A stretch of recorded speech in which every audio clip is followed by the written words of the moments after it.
Hello everyone and welcome back to Excel VBA Tutorial Series.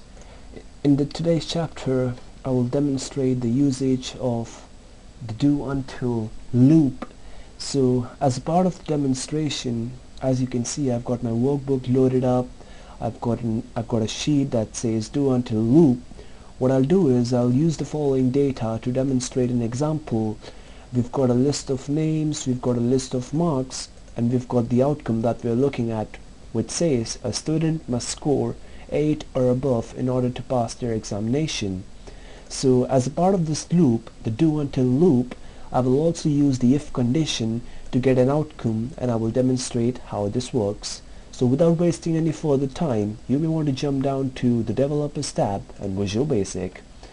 So to start off with, I've got a new procedure here.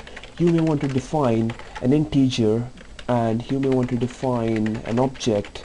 From an object standpoint, you may want to set the object to this workbook.sheets. I'll assign it to the sheet that I'm currently on, and the cells, of course. You may want to assign I as 2. So what we're saying, I equal to 2, it means we would like to start a loop from row number 2, which we will now mix up with our object.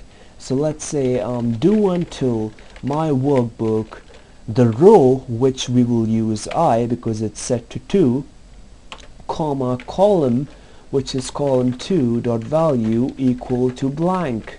What this means is we're saying keep running a loop until you find a blank cell. So basically the loop will keep running until it finds a blank cell. Now within this loop, what we want to say is if my workbook I, which is row number 2 for now, comma column 2, which is column B, dot value is equal to or greater than 8, then what we want to do is we want to send a value of pass to the same row, which is I, however the column right next to it, which is column C, the outcome column. Now similarly, if this condition fails, there's only one possibility, which could mean that the value is obviously lesser than 8. So let's say the same thing, instead of pass we will send the value of fail to the column right next to the respective row. Now as a part of this loop, we will keep increasing the value of I by writing I equal to I plus 1.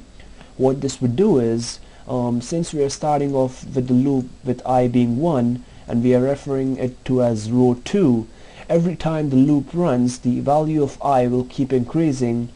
Perhaps it would help us keep increasing the value of the rows on the Excel worksheet automatically. So the first time the loop runs, the row will be number 2. The second time the loop runs, the row will be number 3, and then 4, and then 5, and then 6, and so on.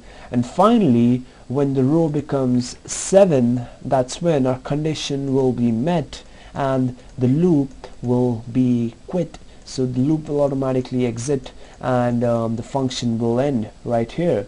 So let's try running this example. Let's assign the function that we've just created to this button right here, and let's try clicking on it. So as you can see, we've got the results right here. Since it's a 7, it's fail, 8 is a pass, 9 is a pass, 5 is a fail, and of course 10 is a pass. So guys, this is how the do until loop works pretty much. It's an extremely useful loop, and I hope the video was helpful, and please stay tuned for more videos guys. Take care.